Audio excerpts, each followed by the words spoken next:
Hello friends, welcome to Srinilas kitchen. இன்றைக்கி நம்ம சேனலில் ரொம்ப சூப்பரான ஒரு பிரேக்ஃபாஸ்ட் ரெசிபி தான் பார்க்க போகிறோம். அரிசி வச்சு உளுந்து வச்சு தான் நம்ம பார்த்திங்கன்னா தோசை சுடுவோம். ஆனால் இந்த தோசை அப்படி கிடையாது. ரொம்ப ஒரு ஹெல்தியான பிரேக்ஃபாஸ்ட்னு சொல்லலாம். கண்டிப்பாக எல்லாருமே ட்ரை பண்ணி பாருங்கள்.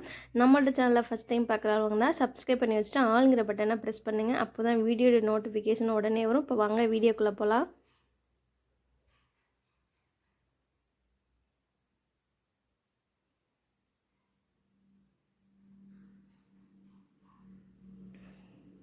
இந்த தோசை செய்கிறதுக்கு பார்த்தீங்கன்னா மெஷரிங் கப்பில் 1 கப் அளவுக்கு நான் இன்றைக்கி அவல் எடுத்திருக்கேன். அவல் நீங்கள் எந்த அவல் வேணால் எடுத்துக்கலாம். இதில் இப்போது 2-3 டைம் தண்ணி ஊற்றி வாஷ் பண்ணி எடுத்துட்டு ஒரு 2-3 டைம் வாஷ் பண்ணதுக்கு அப்புறம் நல்லா ஃப்ரெஷ்ஷான தண்ணி ஊற்றி ஒரு 10லேருந்து 20 நிமிஷம் ஊற வச்சாலே போதும். அவல் பார்த்திங்கன்னா நல்லாவே ஊறிடும். இந்த மாதிரி ஃப்ரெஷ்ஷான தண்ணி ஊற்றி மூடி வச்சுருங்க. இது ஒரு 10 நிமிஷத்துக்கு இருக்கட்டும். இதுக்கப்புறம் பார்த்திங்கன்னா இன்னொரு பவுலில் மெஷரிங் கப்பில் 1 கப் அளவுக்கு ரவை எடுத்திருக்கேன். ரவை வறுத்தது வறுக்காது எது வேணால் எடுத்துக்கலாம்.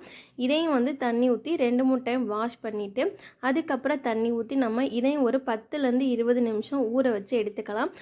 ரெண்டுமே ஊறி வந்துருச்சு அப்படின்னா அரைக்கிறதுக்கு நல்லா இருக்கும். அதனால் டைம் இருந்தது அப்படின்னா அரை மணி நேரம் கூட நீங்கள் ஊற வச்சு எடுத்துக்கோங்க. டைம் இல்லை அப்படின்னா 15லேருந்து 20 நிமிஷம் கட்டாயம் ஊற வச்சு எடுத்துக்கோங்க. இப்போ பார்த்திங்கன்னா ரெண்டுமே நல்லா ஊறிடுச்சு. அவெல்லாம் நல்லா மைய ஊறி நல்லா கையில் எடுக்கும் போதே பார்த்திங்கன்னா நல்லா மசிஞ்சு வருது. அந்த அளவுக்கு ஊறி இருக்குது. இப்போ இதை தண்ணியெல்லாம் பிழிஞ்சிட்டு ஒரு மிக்ஸி ஜாரில் மாற்றி எடுத்துக்கோங்க. தண்ணியை பிழிஞ்சு எடுத்ததுக்கப்புறம் இது கூடவே நம்ம ஊற வச்சுருக்கோம்ல ரவை, அந்த ரவையும் சேர்த்துக்கலாம். ரெண்டையும் கலந்து அரைச்சிக்கோங்க. இப்போ ரவையும் கொஞ்சம் சேர்த்துட்டு நல்லா அது மாதிரி புழிஞ்சிட்டு சேர்த்துக்கோங்க. அதுக்கடுத்து இது கூடவே பார்த்திங்கன்னா மெஷரிங் கப்பில் 1/4 கப் அளவுக்கு புளிக்காத கெட்டி தயிர் சேர்த்துருக்கேன். தயிர் புளிப்பு இல்லாததாக இருக்கணும். அப்போ தான் பார்த்திங்கன்னா நல்லா இருக்கும் தோசைக்கு. நல்லா கெட்டி தயிராகவும் சேர்த்துக்கோங்க. அப்போ தான் நல்லா பஞ்சு மாதிரி சாஃப்டான தோசை நம்மளுக்கு கிடைக்கும். இதையும் சேர்த்துட்டு இதை நல்லா அரைச்சி எடுத்துக்கோங்க. நல்லா ஃபைன் பேஸ்ட்டாக அரைச்சி எடுத்துக்கோங்க. இப்போ பார்த்திங்கன்னா தெரியும் எப்படி அரைச்சி எடுத்திருக்கேன்னு. இந்த மாதிரி அரைச்சி எடுத்துகிட்டு எல்லா மாவையுமே இந்த மாதிரி அரைச்சிட்டு இன்னொரு பவுலுக்கு மாற்றிக்கோங்க. எல்லா மாவையுமே அரைச்சிட்டு இந்த பவுலில் சேர்த்ததுக்கப்புறம் மாவில் பார்த்திங்கன்னா நான் அரைக்கும் போதே உப்பு சேர்த்து அரைச்சிக்கிட்டேன். கல் உப்புங்கிறனாட்டி இப்போ சேர்க்குறது பார்த்திங்கன்னா சோடா உப்பு. நீங்கள் மாவு அரைச்சி ஒரு 2 மணி நேரம் கழித்து ஊற்றுறீங்க அப்படின்னா சோடா உப்பு சேர்க்க தேவை கிடையாது. நான் உடனே ஊற்றுறதுனால ஒரு பிஞ்சு பார்த்திங்கன்னா சோடா உப்பு சேர்த்துட்டு மாவை நல்லா கலந்து விட்டுட்டு அதுக்கப்புறம் தான் நான் தோசை ஊற்ற போகிறேன். உங்களுக்கு சோடா உப்பு சேர்க்க விருப்பம் இல்லை அப்படின்னா ஸ்கிப் பண்ணிவிடுங்க. அதுக்கு பதிலாக மாவு ஒரு 2 மணி நேரத்துலேருந்து 3 மணி நேரம் வரை ஊற வச்சு மட்டும் எடுத்துக்கோங்க. அது மாதிரி செஞ்சுட்டு ஊற்றும் போது பார்த்திங்கன்னா தோசை எப்பயும் போல் நார்மலாக நல்லா சாஃப்டாக ரொம்ப சூப்பராக பஞ்சு மாதிரி வரும். மாவு நல்லா கலந்து விட்டுக்கலாம். அடுத்து பார்த்திங்கன்னா தோசைக்கல் வச்சுட்டு ஒரு டீஸ்பூன் நல்லெண்ணெய் சேர்த்துருக்கேன். நல்லெண்ணெய் சேர்த்துட்டு நல்லா எல்லா பக்கட்டும் கலந்து விட்டுக்கோங்க. இதுக்கப்புறம் கல் சூடானதுக்கப்புறம் நம்ம தோசை ஊற்றிடலாம். நான் இன்றைக்கி கல் தோசை மாதிரி தான் சுட்டு எடுக்க போகிறேன். நீங்கள் மெலிசா ஊற்ற விருப்பப்படுறீங்க அப்படின்னா அப்படின்னாலும் எடுத்துக்கலாம். நான் 3 கரண்டி மாவு ஊற்றிட்டு நல்லா கொஞ்சம் பெரிய தோசையை தான் சுட்டு எடுத்திருக்கேன். இந்த மாதிரி சுட்டு எடுத்துக்கோங்க. நல்லா தேய்ச்சதுக்கு அப்புறம் பார்த்திங்கன்னா இதில் 1 டீஸ்பூன் நல்லெண்ணெய் சேர்த்துக்கலாம். நீங்கள் இதுக்கு பதிலாக நெய், பட்டர் இதெல்லாம் கூட சேர்த்துக்கலாம்.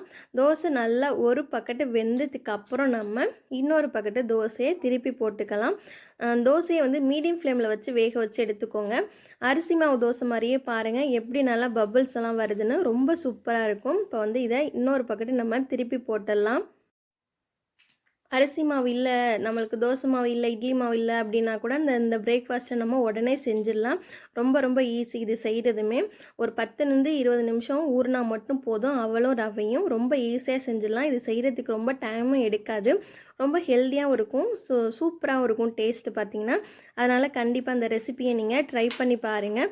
இப்போ 2 பக்கெட்டுமே நல்லா வெந்துருச்சு. பாருங்கள் எப்படி நல்லா சூப்பராக பஞ்சு மாதிரி இருக்குது அப்படின்னு.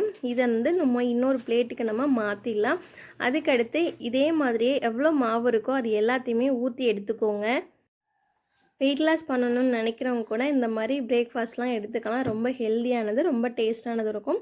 நம்மளுக்கும் எப்பயுமே நம்ம இட்லி மாவு தோசை சாப்பிட்டது மாதிரி இருக்கும். அதனால் இதை ட்ரை பண்ணி பாருங்கள். அப்புறம் இந்த வீடியோ உங்களுக்கு பிடிச்சிருந்தா ஒரு லைக் பண்ணுங்கள், உங்கள் ஃப்ரெண்ட்ஸ் அண்ட் ஃபேமிலிக்கு ஷேர் பண்ணுங்கள். நீங்கள் சப்ஸ்கிரைப் பண்ணலான்னு பரவாயில்ல, ப்ளீஸ் ஒரு லைக்காவது பண்ணுங்கள். நீங்கள் லைக் பண்ணிங்க அப்படின்னா இந்த வீடியோ நிறைய பேர் பார்க்குறதுக்கு வந்து சான்ஸ் இருக்குது. இந்த வீடியோ ஃபுல்லாக பார்த்து எல்லாருக்கும் ரொம்பவே நன்றி. தேங்க்ஸ் ஃபார் வாட்சிங்.